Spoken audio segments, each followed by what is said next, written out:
30% foreldra ekki að aðstofa barnið sitt í grunnskólanum. 38% foreldra treysta sig ekki að hjálpa þeim í 8., 9. og 10. bekk. Hvað eru lykilatriði bara fyrir ungling til þess að hafa? Jú, það tungumálið, það lesturinn og félagsfærni. Einmanleikinn að vaksa mikið. Það ekki bara eldri 70+ sem einmana heldur núna eru 18-22 ára. Það vera meira einmana en 70+. Hvað ertu að beina þínu kastljósi? Þegar þú ert að smíða Parísarhjól á sama tíma og PISA-kannir eru að fara niður og þú ert að loka bókasöfnuði sömu tíma. Burnout með 30% í burnout þá var maður að heyra hérna í fyrra. Þannig að þú þarf að fá þetta. 30% kennara sem að fara í kulnu. Allir þessir aðilar sem náðu þessu verða framúrskarandi höfðu umhverfi sem studdu. Kennarar eru ekki vandamáli í þessu. Ef þau fá verkfræði og hugmyndafræði þá þeir mjög auðvelt með að setja sig inn í það og fylgja því eftir. Hermundur Sigmundsson, hvað segirðu gott? Ég sé bara alltaf ágætt bara. En það ekki? Jú. Lífið að fara vel með þig? Já, komin í sumarsælun á Íslandi. Nákvæmlega, sumarsælun. Það líka ástæðan fyrir ég svona klæddur, sko. Ég með þessi stuttbuxum líka. Ég ákvað ég ætla að þrengja sumrunu upp á mig. Alveg saman hvort að það komi eða ekki. Já. Lindarskóli. Búin að taka upp Kveikjum neistan. Ég ætla ekki að fara leyfa þér neitt að kynna þig. Þeir sem að vilja svona kynnast þér og þínum störfum þurfa bara að fara aftur í fyrir viðtöl hjá með mér og Hermundi eða önnur viðtöl með Hermundi. Við ætlum að demba okkur beint í þetta. Það er svona verkefni sem heitir Kveikjum neistan sem er svona, svo ég fá að sletta alternative við hefðbundi skólastarf og er öðruvísi heldur en það nútíma skólastarf eins og það er byggt upp í dag, öðruvísi kerfi. Hefur sýnt fram á góðan árangur í Vestmannaeyjum. Nú er Lindarskóli búin að taka þetta upp. Hvernig hefur það gengið? Það gengið bara vonum framar og eins og segja það þeir fengu að kynna sér verkefnið í fyrravetur þessar síðasta skólaár 23-24 sem sagt það í fyrsta bekk vel að merkja og þetta sem sagt heilsta nálgun skólastarfsins þar sem við erum búin að breyta svolítið skóladeginum allt innan ramma aðalnámskrár, við tekum á því þegar við vorum að byrja í Vestmannaeyjum og það sem er svona mikilvægastu póstatin í verkefninu eru þess að við erum með þessa hreyfingu alla modna, helst í fyrsta öðrum tíma til þess bara að, þú veist, þetta eru já, bara, ég sé það eftir, akkur og svo erum við með styttri tíma, ekki meiri 30-40 minútur tíma og 10 mínútur pása allt á milli eftir hádegismatinn þá farið þjálfuna tíma þá fá allir krakkarnir áskorunum með ferni. Þá kemur inn sérkennari sem tekur þessi sem eru þá sem sagt styst á veg komnir og aðstoða þá 4 tíma í viku og hinir fá þá 4 tíma með áskorunum með ferni. Fyrsta árið aðal áherslan á lestur, annað kemur stærðfræðin og þriðja kemur náttúrufræðin. Svo erum við með þannig að við erum með sem sagt hreyfinguna þjálfunartíman og svo kemur ástríðutíminn sem ég rosalega ánægður með og þá krakkarnir að fá að velja og þetta gert í samráð með skólan, þú veist, hvað þið geta vala á milli. Þú veist, það við höfum að nota þessa kennara sem í þessa skapandi greinum, þannig að við höfum verið með myndlist, tónlist, það hefur verið smíðar, handavinna, heimilisfræði. Þetta verið svona fyrstu 2 árin en eins og Vestmannaeyjum 3. árið þá bættu við gólfi af því að vorum með aðra sem gat kennt gólf og svo líka ekstra íþróttatíma. Við erum líka með hugmyndir að fá meira sterkari en skák eins og við höfum séð að skólum í Íslandi hefur verið mjög vel í sumum skólum. Lindarskóli breytti þessu fyrsta árið og markmið verkefnis að efla líðan, efla árangur og efla áhuga og þeim myndi ég segja tóstað þessum frábæru kennurum í Lindarskóla og sem sagt sérkennarin sem heldur utan þetta og skólastjórinn. Þetta þarf að alltaf vinna saman. Þannig að í lok febrúar voru allir þessi krakkar í Lindarskóla í fyrsta bekk búin að brjóta lestrarkóðan sem bara alveg rosalega flott. Og það tíðkast ekki alls staðar? Nei, svo við erum með rannsókn í Noregi þá svona 28% sem brjóta ekki lestrarkóðan fyrsta árið. Í Vestmannaeyjum, þessi 3 ár þar, hafa allir undanþeginn kannski einn aðili. Fyrsta árið voru 100% sem butu lestrarkóðan, annar árið 98% og þriðja árið 98%. Og þegar maður fer að skoða fræðinni í kringum lesturinn, og ég hef talað af alla þessa fremst og boðum til Íslands, Hækki Littinni kom hingað, var í viku, kom til Vestmanna með þessa líka, Kate Nason, Maggie Snowling frá Oxford og svo síðast rúsin í pulsundunum, Stanislav Dehaene, sem með 880 vísindagreinar einn af fremstu fræðimönnum heims í brain and skill, sem sagt heila og færni, og ég veit að hann fremstu því að ég þekki hans Moser sem fekk Nóbelsverðlaun, Edvard Moser, og hann skrifaði mail til mín mastersnema sem var aðstofamanneski hans, og þá skrifaði hann bara Stanislav fremst í heiminum á þessu sviði. Það sá sem að kom hérna og var með erindi í grósku. Já.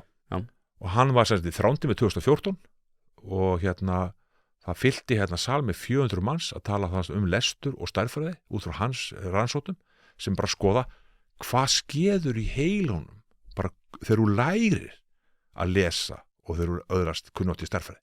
Hvað eru lykilatriði þar?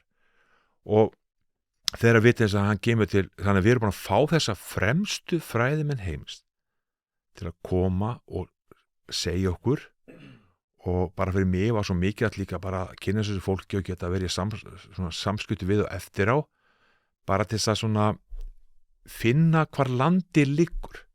Hvað eru þessir fræðimenn í lestri að segja okkur og hvað eru þeir að leggja áherslu á? Og ég hef að lesa alla, eða ekki alla, með mikið af þeirra vísindagreininum og Kveikju neistanverkefni lestrarnálgunni byggist á þessum vísindu þessara framúskarandi fræðimanna. Það einmitt eitt sem ég langar að koma inn á og svo ég nefni það nú líka að þið vil styrkja þetta framtak, þá gerir það á partus.is/einpæling. Þessi þáttur opinn, einfaldlega út af því að ég held að þetta sé svo aðkallandi málefni að ég hef allt sem að varðar skólaþróun og unga drengi, sérstaklega ungt fólk, ég hef það opið. En ef þú ert að horfa á þetta á YouTube, endilega gera subscribe. En það sem ég langaði að koma inn á nákvæmlega þetta, að sko, eins og ég var að nefna við Tryggva, og mér finnst ekki kannski hafa komið alveg nægilega vel fram, jafnvel þegar við höfum verið að tala saman, að sko, maður skoðar Sissimíali, maður skoðar alla þessa fræðimenn sem eru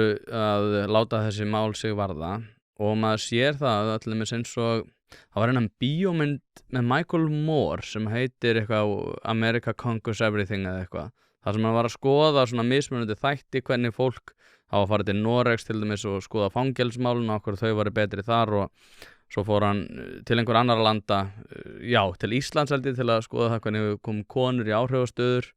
Þar var einmitt bráðum núverandi forseti Hall Tómasdóttir að mig minnir. Ég hef ekki séð þess, ég sá þessa mynd bara einu sinni en ég er að reyna að rifja þetta upp. En allavega, þar fór hann til Finnland og var að skoða skólamálin fyrir ungt fólk og af hverju Finnland var að ná svona rosalega góðum árangri. Og hann fór yfir bara þessar forsendur, af hverju Finnar væru að standa svona vel. Svo skoðaði maður umsagnir og fleira þvíumlíkt það af hverju Finnum að ganga svona vel. Og þeir byggja í rauninni, sko, ástæðan fyrir ég að nefna þetta að Kveikjum neistan, það hljómar svona stundum eins og eitthvað svona hippa dæmi, eitthvað svona nýstárlegt, nýtt trend. Þetta í rauninni bara finnska fræðin. Og þetta rosalega mikið byggt á sömu hugmyndum og þeir í Finnlandi eru að byggja þetta á. Þannig að þetta ekki það að Vestmann, þeir alltaf sagt að Vestmann þeir eru svona útlagar og gengur kannski aðeins betur, og svo er það líka sagt til Lindarskóla ef að þeim gengur eitthvað aðeins betur. En við þurfum bara að horfa á þetta. Ég vil ekki horfa endilega á Vestmann ég vil bara horfa að Finna, skilurðu. Eru þeim að ganga betur? Já, vissulega. Hvaða fræði að nota? Sömu fræði. Algjörlega, og Finnarnir hafa átt að verið rosalega framalega í vísundum, ekki bara í menntun, heldur líka bara lýðheilsu almennt. Og það sem eiginlega þeir hafa verið rosalega sterkir í, það að nota þessi flottu vísindi og eiga sjálfur alveg framúrskarandi vísindamenn eins og Hækki Littinen, sem þeirra hefur verið þeirra fremsti, og grúppan í kringum hann. Og þegar ég spyr Hækki eins og akkur byrjið þið 7 ára ennþá í skóla, akkur ekki 6 ára eins og löndin í kringum ykkur, þá sem byggist á mínu rannsóknum. Þannig að þú veist og þá er maður skoðið tilbaka, skoða bara rannsóknum sem gera frá 0 til 16 ára, fylgdu fleiri hundru krökkum í öll þessi ár, og það sáu nákvæmlega hverju voru dett út úr lesblindu, hvernig gastu náðum inn aftur, hvernig gastu gert og bara fylgdist með þessu börnum. Þetta var opáslega fræ rannsókn og UNESCO verið svona menntasetur Evrópu. Þegar það ekki, þú veist, við erum að tala sko fleiri 100 vísindagreina sem hafa komið frá þessu umhverfi. Það sem að bein kennsla, þetta með áskorum með færni, þetta með markvissa þjálfun og eftirfylgni lykillar öllu sem að fást við. En svo Hækki segir bara mig, sko, því ég spurði hvað þú að gera Hækki þegar þú búin að bróta lestrakóðan?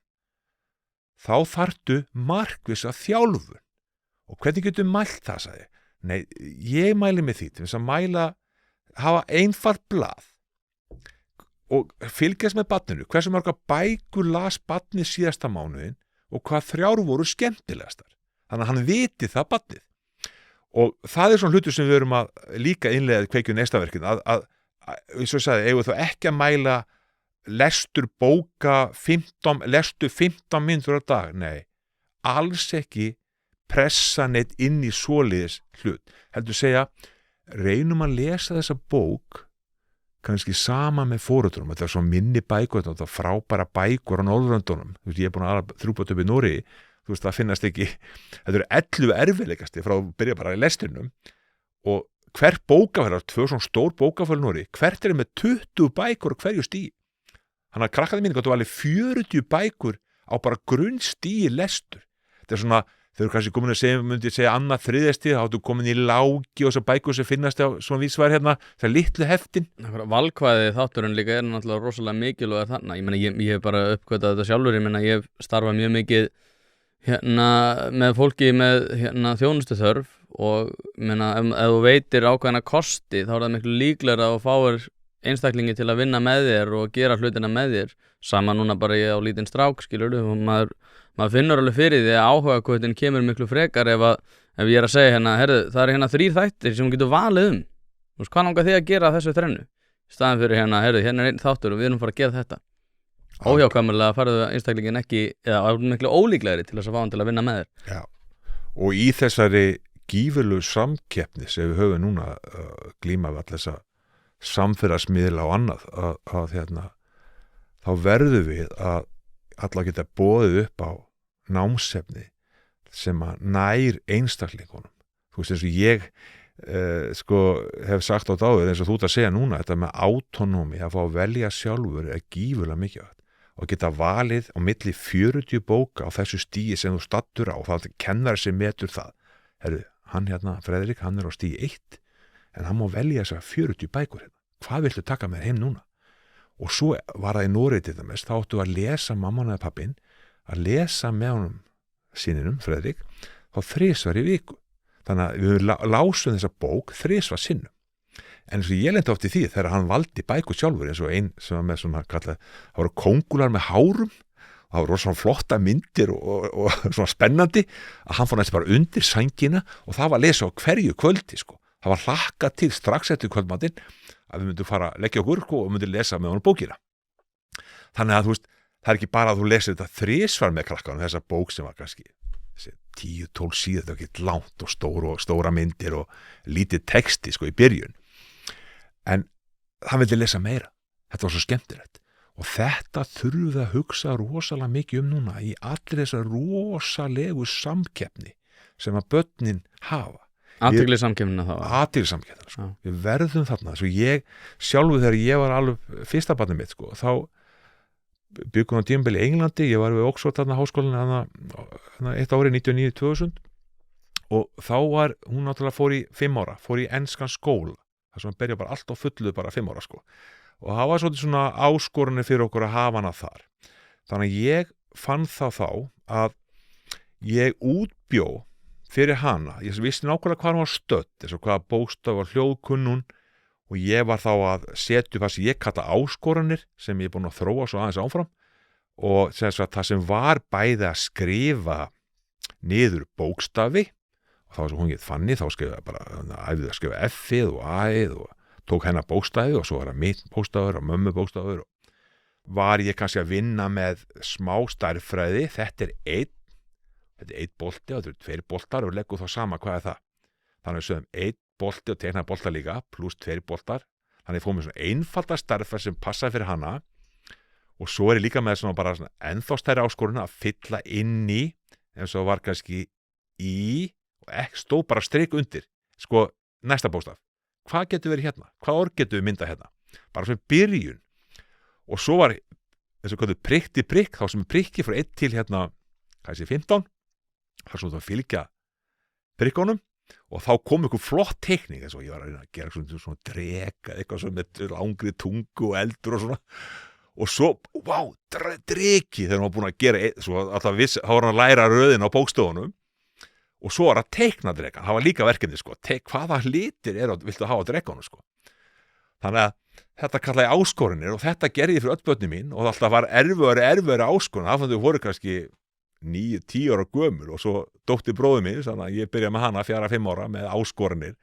hver skipti sem ég kom til Íslands þá sátu við saman og ég þurfti að gera áskorun og þau kom í kaffibólla til bróðir minns eða hann kom til ömmu í heimsókn og þá ger ég áskorun fyrir stelpuna og við tölum ennþá, nú eru 13 ára, við tölum ennþá þess að gaman að gera þess áskoranir og við gleymum aldrei, þá var gamli maðurinn, pappi, komin á hjúkrunarheimili og við náum allt í Sundum og kerum heim í hjólastólum og það var einu sinni, þá voru þau sem sagt saman, pappi, þá 80 ára gamall, 82 ára og sem sagt barnabarnið, yngsta, að leysa áskorun, því að það voru nokkur orð þarna sem var ekki skrifa allir orðin en svona, segja getur verið 100 til dæmis, þá stóð háið og ekki u og svo enni stóð og svo vantaði að milli hvaða orðgateg og þau voru í þessu bara alveg hálf tíma að leysa nokkur orð þarna saman sko og þá sagði gamlega maður mig Hermundur, þetta er ekki rétt, þetta getur ekki verið rétt þá var hann jafn ákafur í að leysa þetta og stelpan sko Þarna kemur líka inn á mikilvægan punkt sko er að hérna fólk hefur mismunandi bakland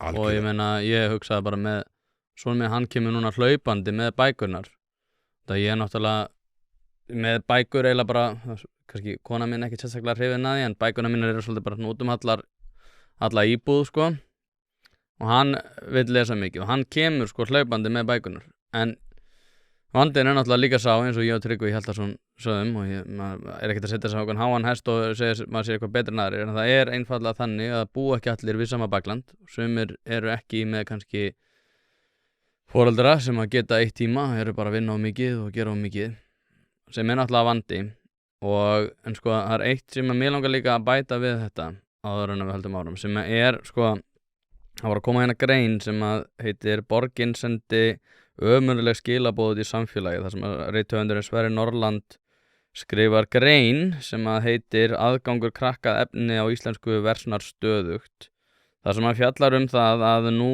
yfir sumartíman vegna hérna já, það er verið að skera niður sem að ég er almennt ekkert ég er ekkert mér þykir ekkert slæm í sjálfur sér niðurskurður er alveg hérna mikilvægur í borgaræksturinu sérstaklega þessa dagana en það er verið að fara að loka bókasöfnum til þess að auka hagræðingu þegar PISA-kannanir eru að fara niður þá lokuðu bókasöfnum og aðgengi krakka að hérna efni yfir sumartíman og sko á sama tíma er náttúrulega verið að koma einhverju Parísarhjóli í rekstur og eitthvað fleira þvímlíkt og já, það geti einhver sagt hérna, nei, við erum að hérna útvista þessu og það mun koma til með að vera gróða af þessu og ég hugsa bara, ok, mögulega en hvar liggur dagskrárvaldi, hvar ert að beina þínu kastljósi þegar þú ert að smíða Parísarhjól á sama tíma og PISA-kannir eru að fara niður og þú ert að loka bókasöfnum í sumartíman og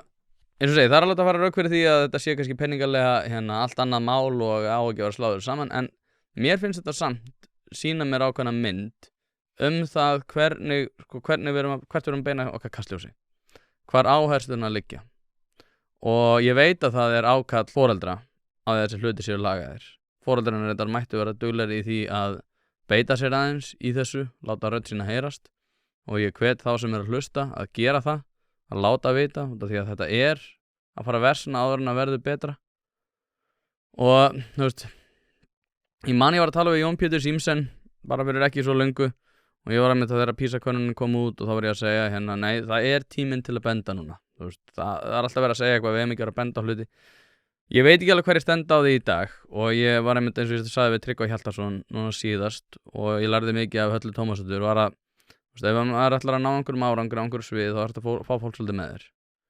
Til þess að fá fólk með þér þá þarftu kannski að vera aðeins jákvæðari í garð þess vegna í svona blómlegri skyrtu til þess að vera aðeins jákvæðari. En mér finnst samt stjórnvöld einfaldlega vera með svolítið kastljósið sitt á röngum stað.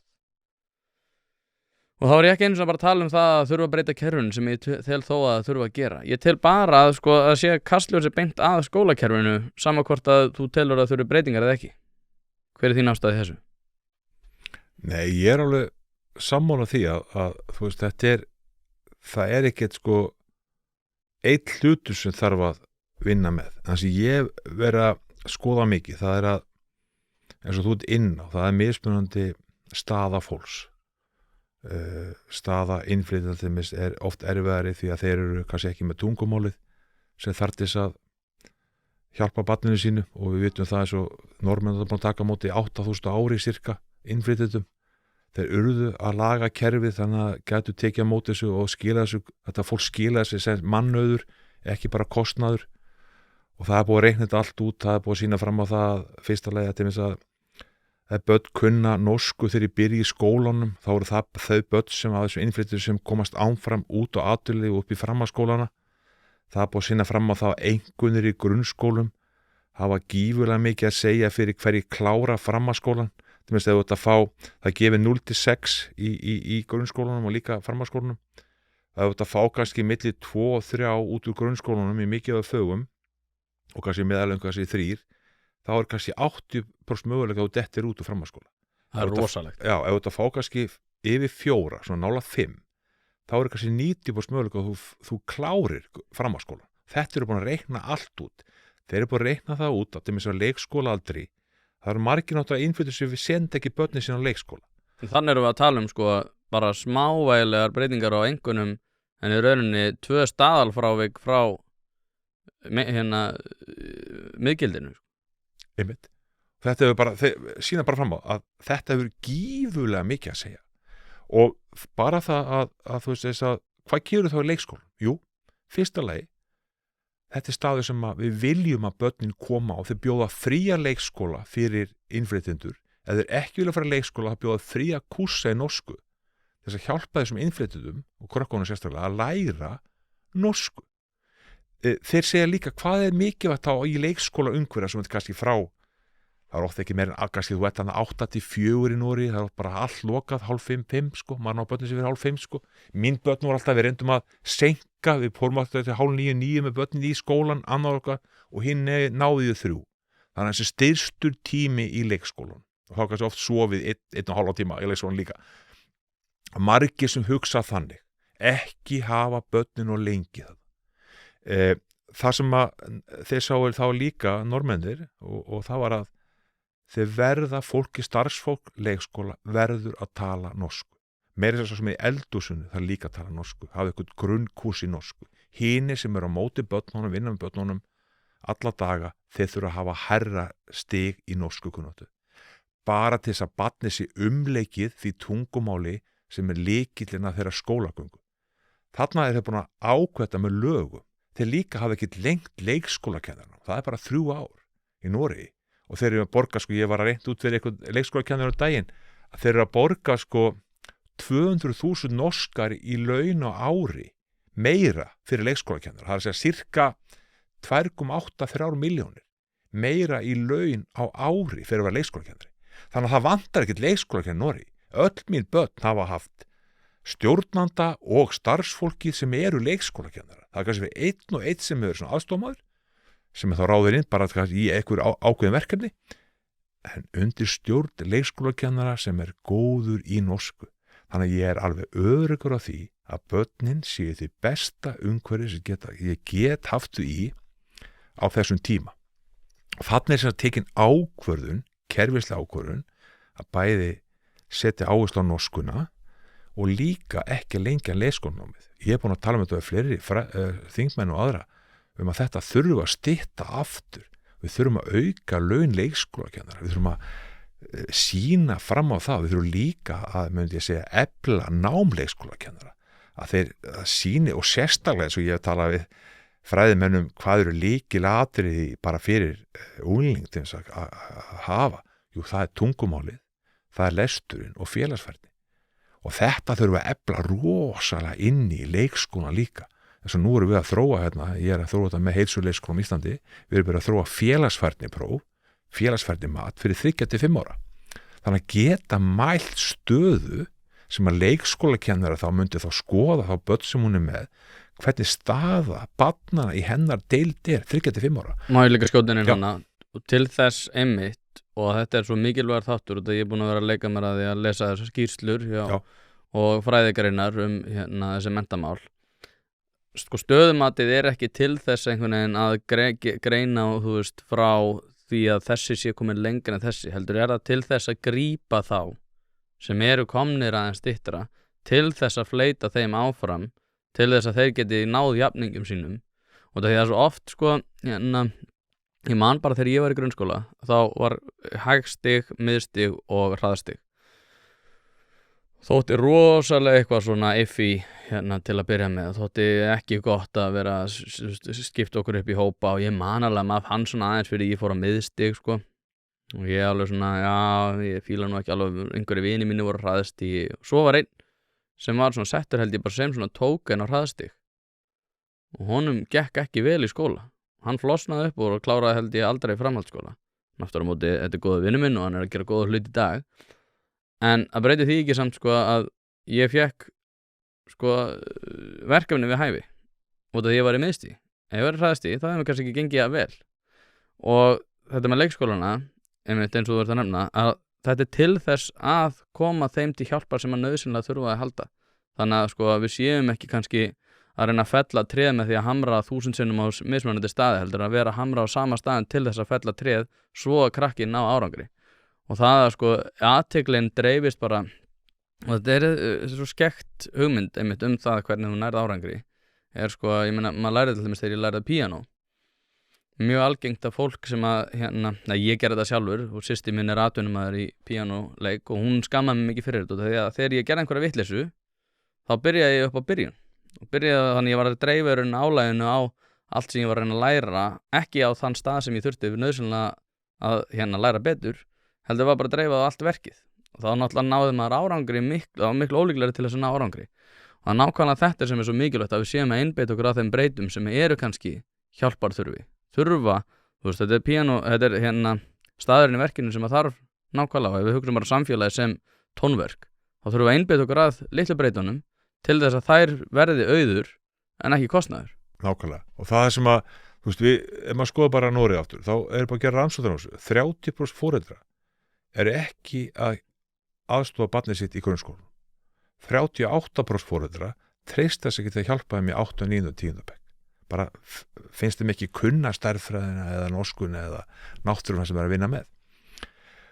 Þannig að það sem er líka ég verið að berjast í, það er að þessi áskorun með færni, þannig að þessi krakka sem ekki fá stuðningin heima, eins og við erum að tala núna, þeir verða að fá þetta annarkvort á leikskólanum með þá gott starfsfólk sem þið getur hjálpað aðstofn til þess að ná þessum komast upp í þann hóp og allavega að bæta sig, þeir nákast aldrei hinn sem fá stuðningin heima, en að geta aðstofn sem er búin að ná ákveðnu grunnlevel, grunnnífó. Og kennarinn hafi réttu tólin þá?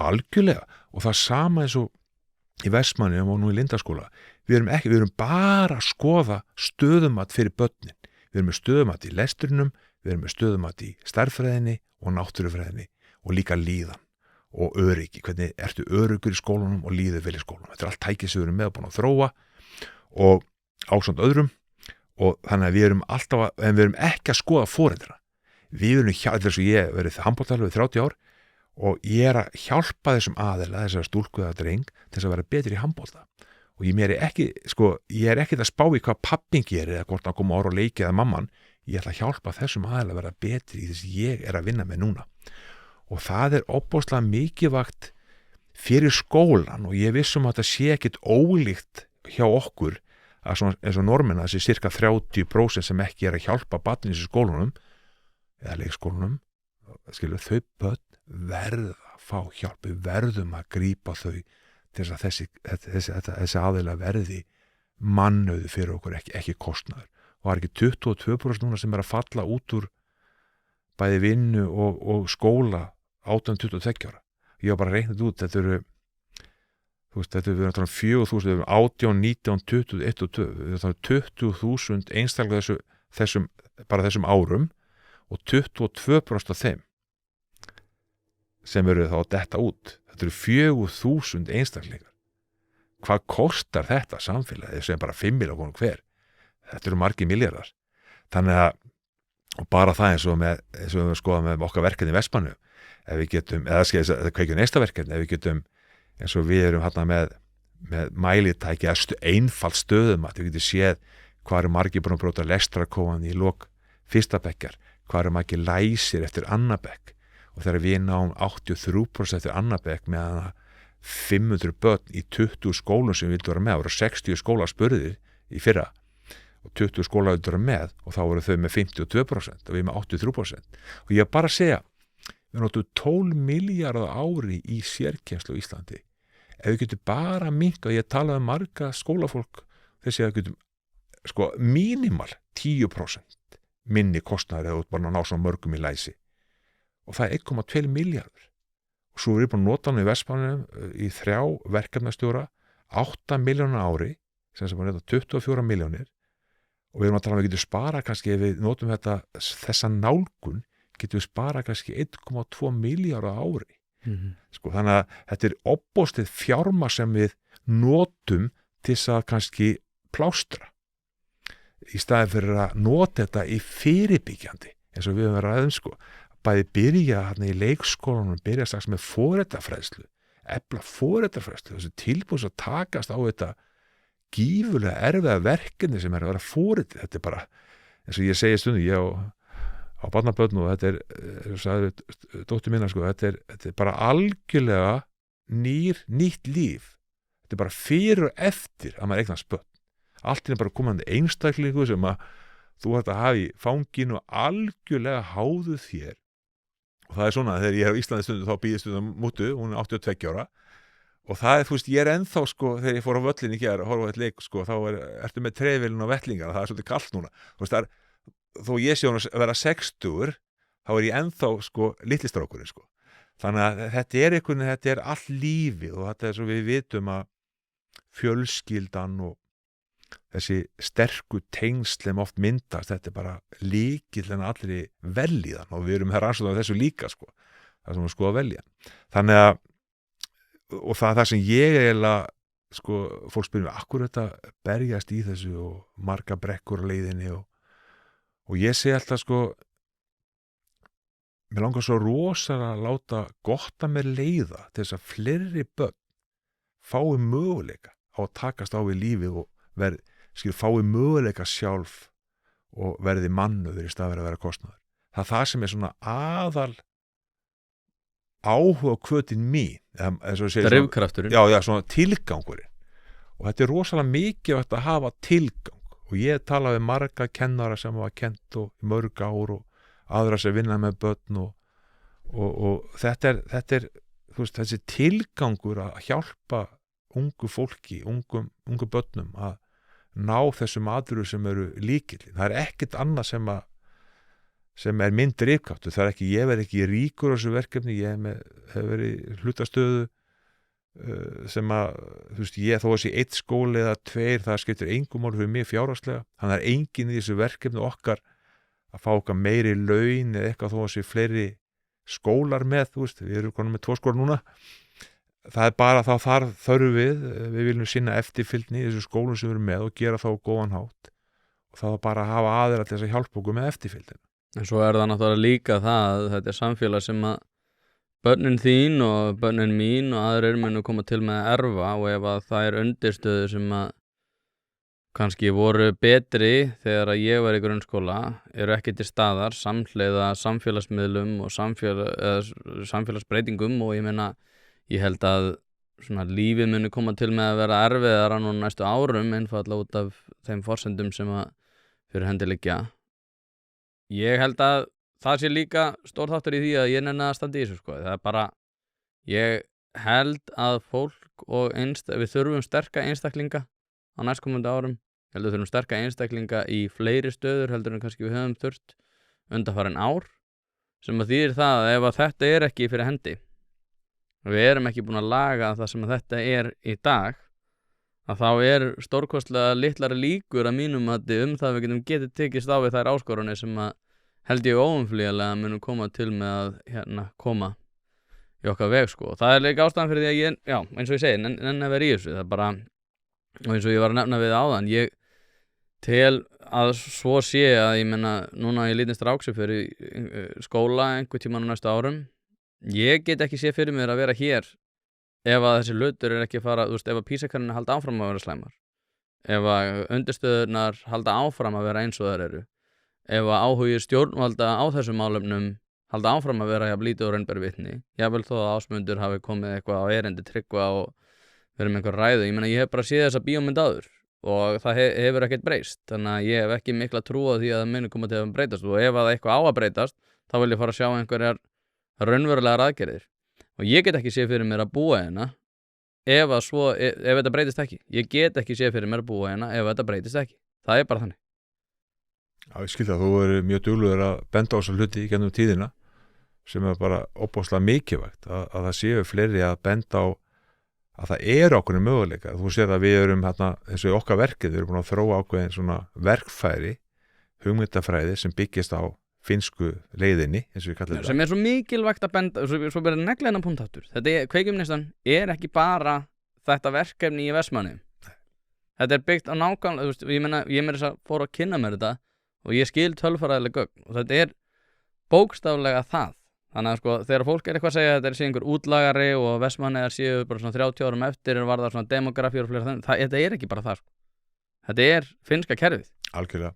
Og við bara, það hef ég leitast við í þessari nálgun minni þegar ég fór á stað með þetta að skoða þess að þætti að þú veist, hvernig getur lyft öllum, og þá þarf þetta að fara í þau fræði þar sem við erum að vinna með bæði færniþróun, áhugahvöt, efla líðan, hvernig er þetta að tengja þetta saman í verkefni og nota þessi framúrskarandi vísindi sem bæði Heikki Littinen og aðri fræðimenn eins og Csikszentmihalyi og Eriksson sem er þá fremsti á sviði færniþróunar.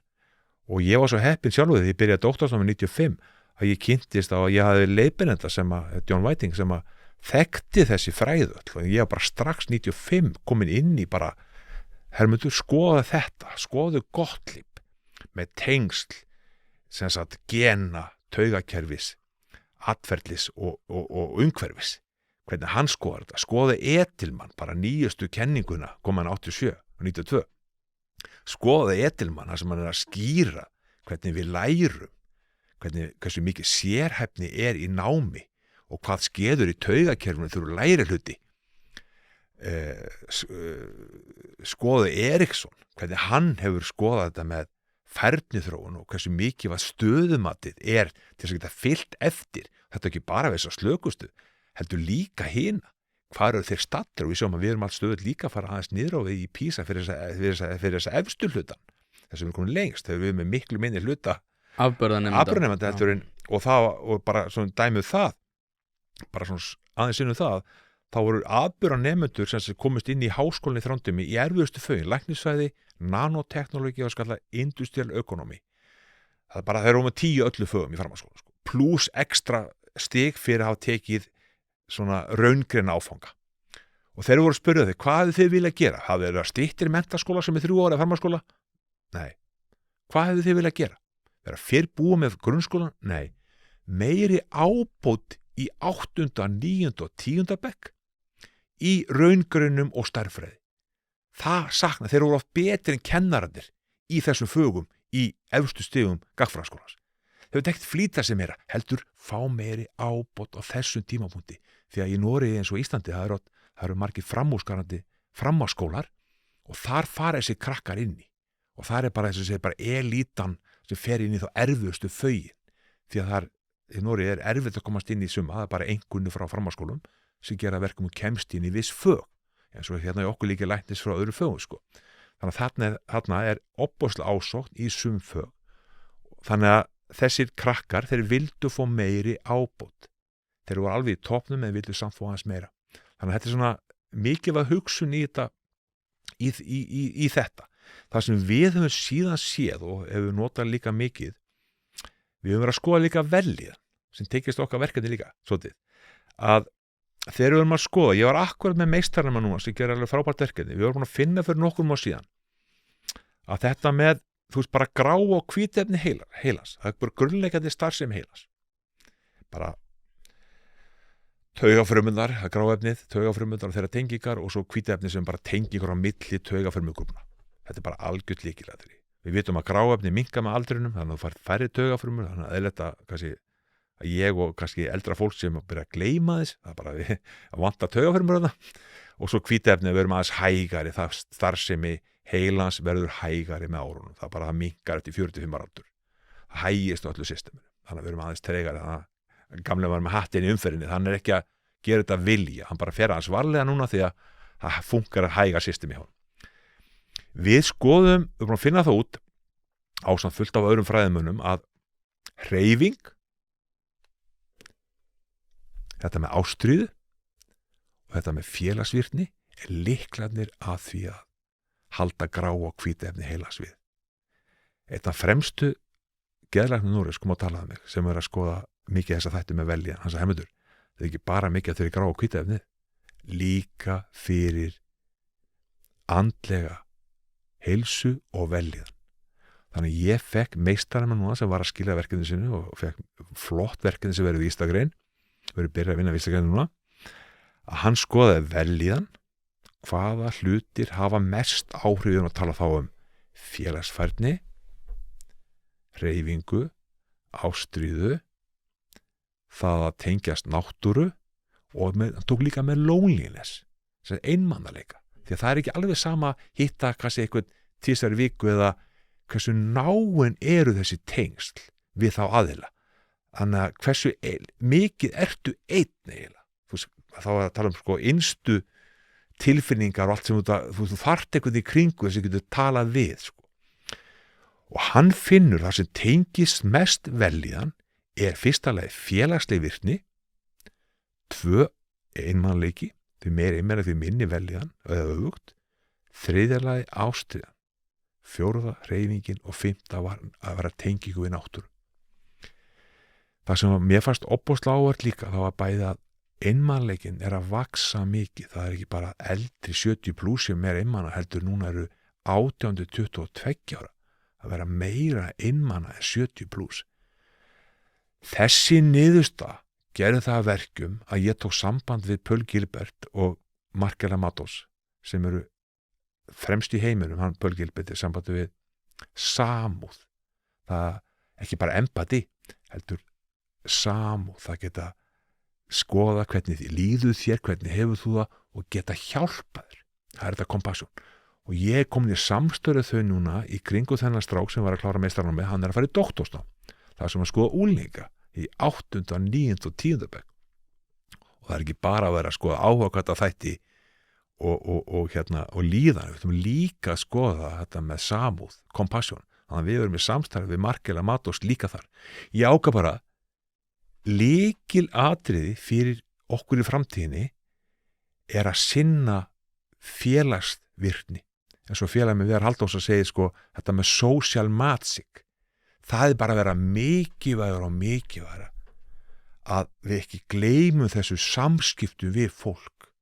Það að fara að hitta og afa, hitta vini, hitta foreldra sína, vera í samskiptum. Og ég bara ákvað það núna þegar ég fekk niðurstaðan hjá drengnum að núna alla minna rannsóknir framtíðinni munu hafa compassion og samúð í einhvers konar í eitthvað þessu breytum sem við erum að skoða. Og ég svo líka það sem ég var opbóðslega ánægður að sjá og mjög áhugavert fræðilega er að passion, þessi ástríða, þessi sterki áhuga fyrir einhvers konar viðfangsefnum. Það getur verið að tálka eins og einn maður sem ég kynst 85 ára að tálka reglulega og það bara gefur hann opbóðslega fyllingu að tálka fyrir fjölskyldumeðlimi flotta fígúrur, tálkar helst tvisvar þessari viku.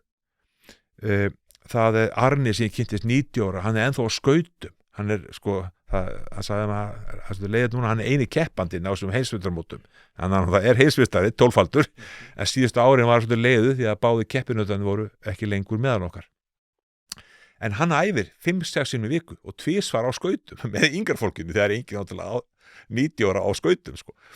Þannig, en hann hafði þessu ástríð og það sem að strákurinn fann, hann Vegard í sínu meistarverkefni, að meiri ástríða sem eldri því betri velja. Já, ég held að þetta líka bara haldi mann á lífi svolítið sko. Er ekki þekkt að þegar að fólk missir makan sinna þá á það oft sjálft ekki mikið eftir, svona makar sem að hafa fylgst að í mörg ár sko. Já. Það á það til að gerast þó svo að það sé náttúrulega leðilegt, en þá náttúrulega kannski líka hægt að koma inn á það að sé að vekja mér ástríðu. Og eins og þú búin að vera fjallum, ég held að þetta veki velíðan og ég held að velíðan líka veiti langlífi. Mér langar að ljúka þessu út af því að þú varst með erindi núna í HÍ, þar sem þú varst að fara yfir alls konar niðurstöður og það var sérstaklega gott erindi, þar sem þú varst að fara yfir keimlíka hluti og fórst aðeins svona meira fræðilega vinkla og þar vorum við að tala expertise eða sérhæfingu og Snorri úr Sundinu kom inn á ágætispunkt sko, sem ég held að margir myndu kannski bera fram til þess að gagnrýna þessar hugmyndir sérhæfingu sem að væri svona að þessar stanslausu kröfur á kannski unga krakka myndu koma til með að veita þeim vanlíðan út af því að það ekki allir að fara að verða einhverjir sérhæfðir snillingar og í öllum fögum allstaðar og þar af leiðandi væru við kannski að gera óraunhæfa kröfur á krakka.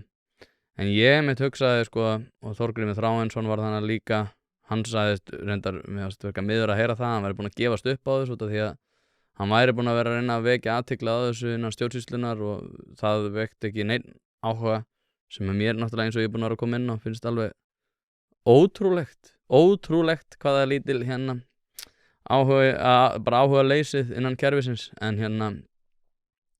hann kom inn á þessu sérhæfingu. Ég var svona, eins og segja, ég hef náttúrulega verið að kenna hnefaleika og ég nefndi mitt sko að við erum ekkert að gera alla einhverju snillingu í hnefalekum. Heldur það sko að vera að veita fólki tól til þess að sérhæfa sig í einhverju og vera með verkefni fyrir fólk til þess að móta það að þá sem náttúrulega verða sérhæfðir í þessu verða sérhæfðir, en líka að fólk keppi svolítið innbyrðis inn að því að ná einhverju markmiði. Það snýst ekkert það að verða sérhæfur á tilteknu sviði, heldur fyrst og fremst á því að við séum að móta einstaklinga í því að geta tekist á við önnur verkefni í sínu lífi sem að munu krefjast einhvers konar, ekki endilega sérhæfingu, heldur getu Einmitt. Til þess að takast á við verkefni. Já, þetta er mjög góða punktur sko, því að bara svona, gaman að segja frá því að þegar ég er búin að kenna Eriksson sem að einn af þeir sem kom með þess að 10.000 tíma til að verða expert, bara eins og Ólafur Stefánsson í handboltanum og bara Björk í söngnum eða Magnús Karlsson í skákinni. Þú þarft rosalega mikla vinnu í kringum þetta. Og þá var einn mæstarinn með spurði mig, það var 2014, Hermundur, þú talar 10.000 tíma, hverjir að þjálfa svo mikið? Og síðustu 10 árin ég búin að reyna að svara því.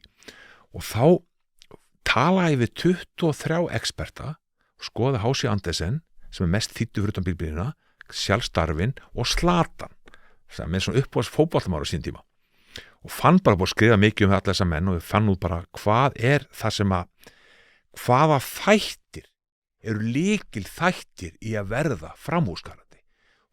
Og það sem að Eriksson segir, við getum verið á þessa línu, ég að æfa maður bassagítar, bara byrja 50 sko, ég að vera 60 sko, ég ekkert góður, ég bara kannski ef við deilum þessa línu í 4, ég kannski komin á part 1 sko, ég komið þangað sko, meðan að þessi messoforti bassalegarinn kannski að myndi segja komin upp í sko næstu því expert sko, skilur hvað meina, ég ekki þar, ég veit það, ef ég ætla að vera betri bassaleik, þá verð ég að æfa maður gítar, það er ekki nóg teitum á viku. Og við fundum út 5 þætti. Það var náttúrulega markviss þjálfun eftirfylgni, bara Eriksson. Það er mentor, kennari, foreldri, þjálfari. Bara rosalega, því að hann gefur og setur réttar áskorunir, hjálpar að finna réttar áskorunir. Svo fundu út ástríða. Þessi sterki áhugi fyrir viðfangsefni sem vilt verða betri í. Eins og ég vil verða betri í að spila bassagítar. Ég er líka aðeins að byrja í myndlistinni, ég er bara algjörbyrjandi þar, að mála eitthvað og meðan að Tolli kannski myndi segja í efsta hluta 4, þú veist, þetta minn uppbóðast myndlistamönnum, og svo fundu út þrautseigjan. Þú veist, þú ert með þrautseigju fyrir að reyna að ná langtíma markmiðum. Og svo grósku höfarið, það var undir þessu öllu, það var umlíkjandi. Allir þessir aðelar sem náðu þessu framúrskarandi, að vera framúrskarandi, höfðu umhverfið sem studdu þá. Og talaði aldrei niður, sá alltaf áskorunar, sá alltaf möguleikana. Þannig og það bara fylgir líka, myndi ég segja, Sissimihalli, áskorunarfærni, jákvæð styrking, sami bandur þessu stóri sálfræðinni, jákvæð styrking, fyrirmyndir, opbóðslega mikið fyrir okkur. Þannig að ég ekki að segja allir að vera framúrskarandi, heldur hvaða þættir þurfum við að hafa með okkur til þess að verða framúrskarandi. Það eru sömu þættirnir fyrir alla hina, og þetta líka þættir sem í þessu verkefni okkar sem smita þessu verkefni. Þú veist, ef við viljum vera betur í einhverju, þá þarf að þjálfa þann hlut og þurfum að gera það markvisst. Þá þurfum að vita hvað þú stendur. Þurfum að vita að þessi 4 þurfa sérstaklega hjálp í byrjun skólagangsins. Þessi 4 þurfa, sem við byrjum með bara lestum, við tökum strax hvað þú stendur í lestunum og byrja í skólanum, sem bara lykillinn að árangur ekki lesturinn. Við erum með þessi verkfæri, við erum með flotta kennara sem er svo heppnir að koma inn í verkefni og gera þess vel og við geta, sem við getum þetta aldrei án skólastjórnenda, kennar og annað sem er í verkefninu. Við erum bara með verkfæri, þessa aðferðafræði, þessa hugmyndafræði. Þannig við vitum nákvæmlega hvað barnið stendur þegar byrjar í skólanum í þáttu sem tengjast lesturinn, og það er þá bókstafhljóðakunnátta. Getur lesið orð, getur lesið setningar og getur lesið texta, og sumir kunnið allt. Þá fá þeir strax að velja sér bækur, og við reyndum að sortera bækur sem við höfðum, höfum ekki sama úrvalið og í Noregi og Svíþjóð, en við sortum þessar bækur sem við höfðum í stig. Þá getur valið úr þessum kassa, og svo fyrir heim með þessa bók og telst að lesa hana 3 sinnum með foreldrunum þessa viku, ekkert á tíma, bara finni gæðastund saman. Og það er allt hægt að finna það svona rétt árum að kannski, ég fann það sem bara rétt árum fórum að leggja okkur, bara kvöldmátur og svona, og svo ef þú fara að leggja og lesa hana bók, já, og þá ertu með barninu og lest með honum þessa bók og hann lest fyrir því það er komið þangað. Svona gæðastund, ekki að hafa tíma á okkur að pressu. Þá langar mig við þurfum að fara að ljúka þessu, að sko, hver er strategían eða, leikja fræðin og bak við það að virkja kennarana? Hvernig fáum við þá í lið í þessu verkefni? Ég hef nú séð það bara núna í þessu verkefni okkar við erum með 9 kennari í Vestmannaeyjum pluss sérkennaran, við erum með 10 aðeil í Vestmannaeyjum, við erum konum með 4 í Lindaskóla sem hafa verið kringum þetta. Og ég sé það að kennarar eru ekki vandamál í þessu. Ef þau fá verkfræði og hugmyndafræði, þá er þeir mjög auðvelt með að setja sig inn í það og fylgja því eftir, pluss náttúrulega þeirra þekking sem getur tengst verkefninu. Það er bara þess áherslur, áskorunarfærni, markviss sjálf, við vita nákvæmlega hvað við ætlum að æfa núna og hvernig við getum mælta, og mælingar það hjálpa þá að finna hverjir eru hvaða áreitið þið þurfa. Þannig að ég sé það ekki sem eitt vandamál í þessu verkefni. En náttúrulega þetta er mikið að í sama og þjálfari, og við sjáum bara þess fremstu þjálfar okkar, Þóri Hergisson og Guðmundur í íþróttunum, í handboltanum og fremstu fótboltaþjálfarar eins og Heimir. Þú veist, þetta er allt menn sem hafa gífurlega áhuga á því sem að fást við, og þeir fara ólindis að lyfta liðunum og lyfta leikmunum. Þannig og það er að fá þessa, kannski við veitum margir kennara eru það hafa verið, þú veist, það meldir í burnout, með 30% í burnout, þá var maður að heyra í fyrra. Þannig að þú veist, það er að fá þetta. 30% kennara sem hafa farið í kulnun? Það var mælingar á því, og 30% eru svona í burnout, fasa. Já. Og þá er eitthvað ekki í lagi í kringum þá. Þannig að ég er að segja það. Það er kannski líka, ég meina svo í skjótið inn í, það er kannski líka hægt að fara rauk fyrir því að það þurfi þá ákveðina bæta umhverfi þeirra í því að veita meira þessu ástríðu og hvöt og áhuga hvöt. Það ég meina ég fæ skilabóð frá kennurum. Kennarar eru, ég myndi segja örugglega í langmestum flestum tilvikum vilja vera nákvæmlega að því að móta það markmið sem við erum búin að tala í hérna Já. að krakkarnir ná hámarks árangri. algjörlega, og það sem er svo jákvætt, þú veist, að hafa stöðumatið, það hjálpar okkur, bæði börnunum og kennurunum í okkar, bæði í að nemendur læri, ná þessu námi, og kennara í sínu starfi að sjá að þeir eru eftir leið. Þú veist, eins og bara þessu þjálfari, og þú vilt vita hvernig gengur með einstaklingi, þú veist, er hann að bæta sig í því sem við erum að vinna með, svo þetta var betri langstykju, við erum að setja prógram í gang þar, eða nefalekum, að við viljum vita hvar staðan er, þannig að þetta er jákvætt fyrir alla að efla stöðumatið, bæði fyrir kennaran og nemendur, og get síst foreldrar að fá fylgjast aðeins með líka, ekki bara ég er á rétti leið, heldur fá að sjá verkefni, eins og í Noregi, þá er engin einhvernig fyrir út til 13 ára, en fáum að sjá verkefni þeirra. Hérna var dóttir minn að skrifa texta, hún var í öðru bekk, og þá sá ég hvernig textin var hjá henni. Og sama með starffæraverkefni sem var að vinna. Ég fekk að sjá verkefni. Ég kann sé nákvæmlega hvað staðan var. Og stundum þegar maður svona tips skoðu orðið sem ekki skrifaði rétt, þú lesti yfir stílinn og kannski vinni með þessi orð. Þannig að það var svona laumað inn, ég veist, þau skilju, og svo það var samræðpróf í 5. og 7. bekk, starffræði, norskan og enska. Og það var sem fyrir alla Noreg prófin, og þá var fekk ekki hérna einhvern heim, þú veist að sjá prófið með kennarunum í samtalstíma. Þannig að þú fest að sjá, þú fest eftirfylgdina að það. En eftirfylgdin er gerð í samráði líka, þú foreldrar fá að sjá hvað barnið stendur. Og það er rosalega mikið að þú öll líka að fá foreldrarna, þetta er ekki bara kennara sem er að leysa þetta. Ég meina það að við verum allavega að leysa verið sem ekki fá hjálp heima, skilur, þessi 30%. Ef það sé bara hjá okkur og í Noregi. En við verðum líka að virkja foreldrana og ömmutan og afan og alla með þetta verkefni, þetta er samfélagsverkefni. En það er líka mjög gott að hafa þetta stöðumat, þetta fókus á ástríðu, reyna að finna út fljótt hvar liggur þitt áhugasvið, og þannig að við séum stöðugt að vinna með þetta, og þess vegna höfum ástríðutíma til þess að bara líka gefa krökkum kost á því að velja, og svo aftur verður kannski okkar hugmyndar en að tengja þetta líka inngreinum og þannig að við erum með svona hugmyndir í kringum þetta. Algjörlega. Allir í bátana, eins og sagt er. Já. Hérna, ég er hjartanlega sammála, ég held að þurfa að virkja alla. Hermundur Sigmundsson, alltaf ánægilegt að tala við þig. Bara takk æðislega fyrir að vera svona jákvæður ykkar þess að kominga alltaf. Bara við munum alveg 100% gera þetta aftur. Taka stöðumat eftir ekki svo langa tíma. Allir í bátana, virkja alla, og foreldrar endilega reynið að vekja athygli á þessu í ykkar nærumhverfi, og ég held að þetta sé mitt slíkt verkefni að það sé margar litla breytur sem eru staðbundnar sem að fara að breyta þessu. Ég veit ekki hvort að þetta svona heildstæða þessi heildstæða nálgun sé einmitt, ég held að sé, svo ég fá að sletta bottom up verkefni frekar heldur en bottom down verkefni, top down verkefni. Þannig að ef að þú ert í þeirri stöðu að vera foreldri, þá mútt endilega vekja athygli á þessu ef þetta vakti athyglinni þína í þínu nærumhverfi. Takk kærlega fyrir að hlusta, takk að þér kærlega fyrir að koma, Hermundur, og þangað til næst. Takk fyrir að bjóða mér. Og þjóðargersemin sem þú ert, ég ætlaði hérna talaði svo hlýlega til Tryggva núna fyrir skömmu. Þú ert algjör þjóðargersemi líka, og ég vona innilega að þú haldir áfram í þessar endalausu baráttu að það svo virðist í því sem þú ert að gera. Þannig að takk alveg fyrir allt sem þú ert að gera. Takk að gera það fyrir.